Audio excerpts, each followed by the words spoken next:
Aqui nesse slide a gente pode ver, né, o esquema, um palácio ao centro. Um palácio é uma construção autossuficiente, e aí dentro a gente tem todas as necessidades do rei, juntamente com a parte do exército, criação, e também no lado direito, acima a gente vê uma construção de um templo, que é o zigurate, mas esse especificamente fazendo parte do palácio. E em volta desse palácio a gente tem as construções das casas que estávamos falando anteriormente. E esses pequenos quadradinhos vão simbolizar esses pátios abertos que ficavam, né, no centro das casas. Aqui, para complementar, os palácios, né, eles eram construídos tanto para fins militares como domésticos, né? E aí ele vai ter dentro da sua estrutura várias áreas, né? Desde as sagradas, como a gente viu, né, os zigurates, até todas as partes de que o rei e a sua família e o clero precisava para, às vezes, nem sair dali do palácio e resolver todas as situações. Esses palácios, como a gente falou, pela característica do grupo que a gente está estudando, eles são muito expansionistas, guerreiros. Era o primeiro alvo, né? Um grupo de uma cidade queria invadir uma outra cidade para conquistar e ficar dono daquele território.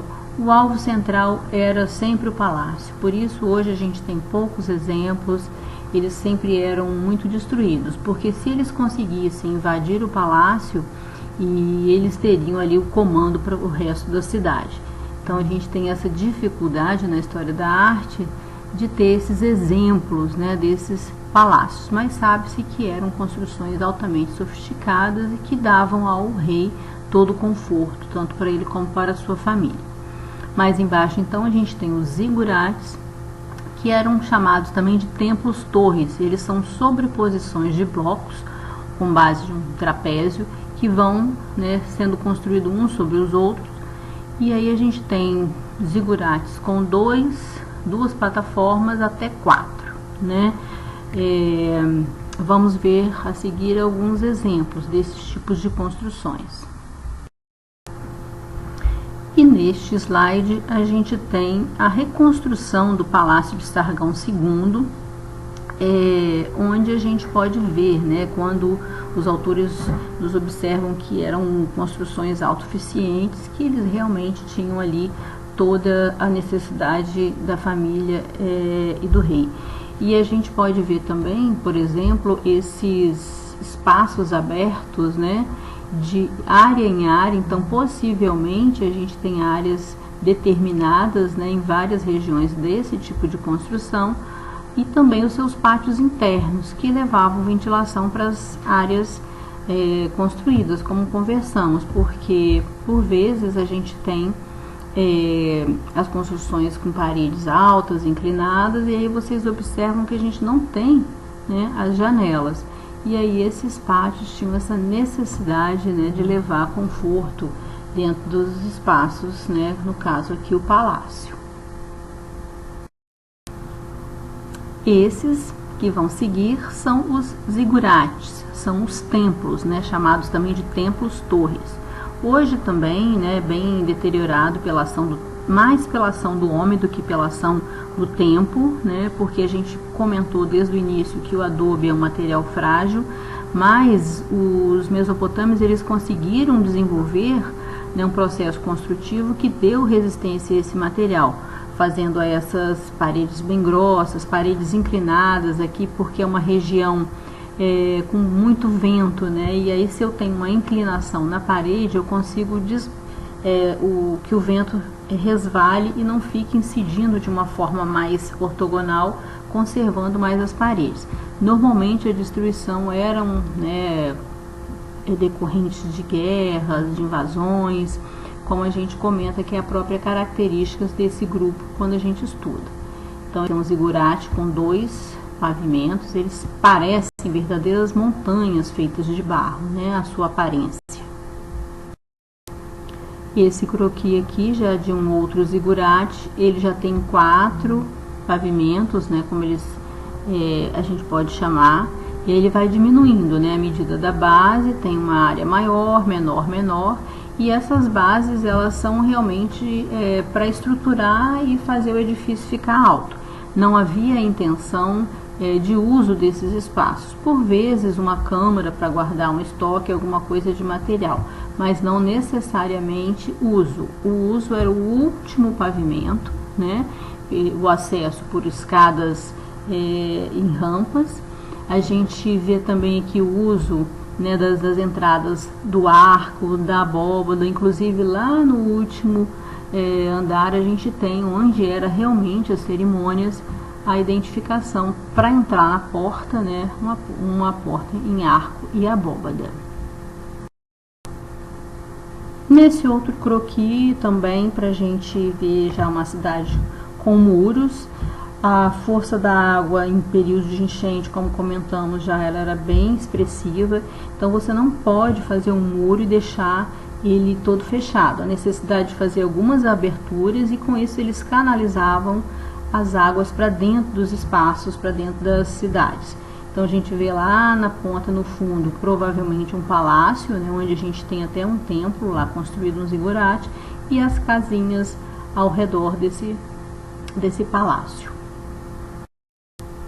Outra coisa interessante que a arquitetura da Mesopotâmia nos traz é esse acabamento, né, que eles colocavam nas construções dos templos, né, às vezes dos palácios, que é esse recorte todo feito na borda superior ali. A gente vê como se fosse um castelinho medieval. Isso mostra que essa decisão de fazer esse tipo de elemento na arquitetura é justamente que traz a característica desse povo, onde eles são guerreiros, então estavam sempre defendendo e atacando seus territórios, né? E aí eles ali nesse tipo de construção eles conseguem se esconder e conseguem atacar com mais eficiência. Então essa necessidade de fazer esse contorno em volta das construções todo, né, marcadinho, era uma estratégia, na verdade, né, de proteção e ataque.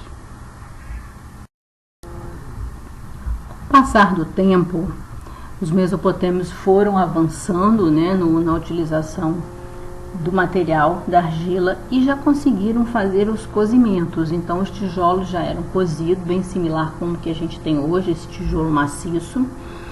E descobriram também a vitrificação, né? Então eles conseguiam fazer uma queima e depois, com um material ainda de origem mineral, né, do próprio barro, eles conseguiam fazer uma segunda queima, e de acordo com a composição desse barro, às vezes com mais cobalto, às vezes com mais enxofre, eles conseguiam uma vitrificação nas superfícies destes tijolos.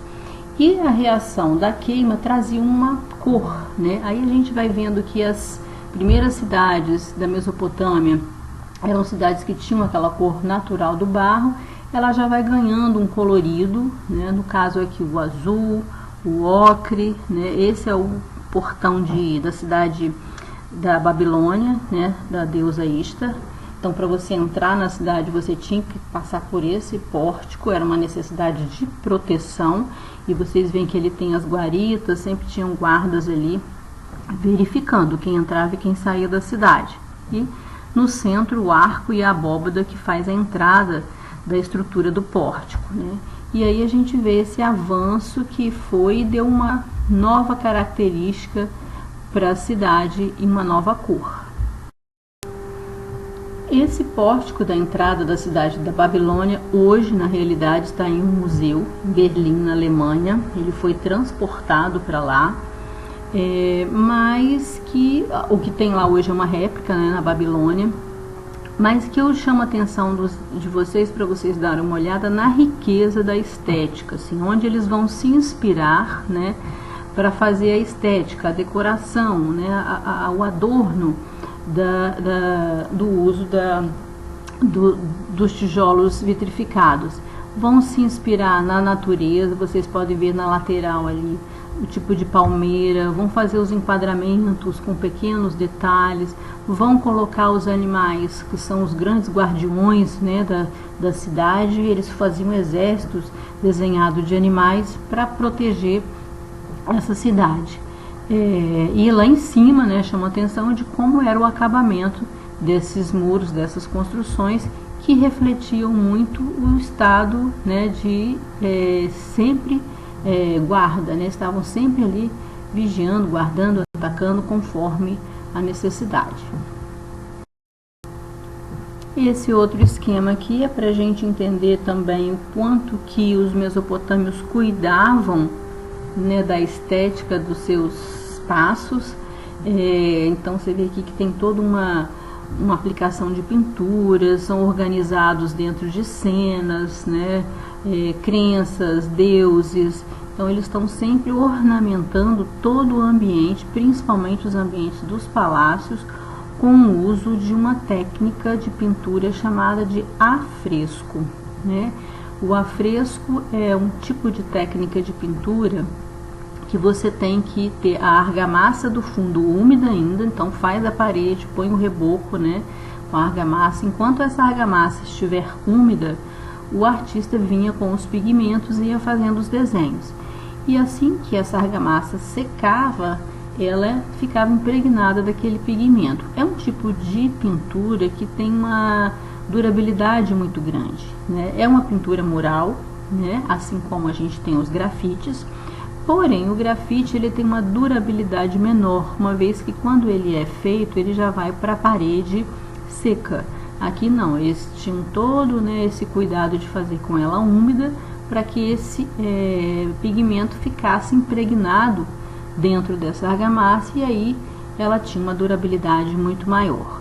Então, para chamar a atenção para a gente como que se cuidava, né, da estética dos ambientes, principalmente para trazer, né, essa harmonia nos espaços.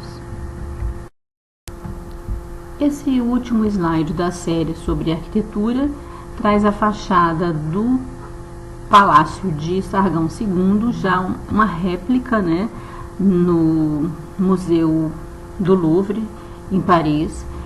A gente vê, chama atenção ali onde a gente vê o arco, a abóbada, né, a entrada do palácio, e a gente vê esses dois touros alados, como são chamados, que eram guardiões, né, do palácio.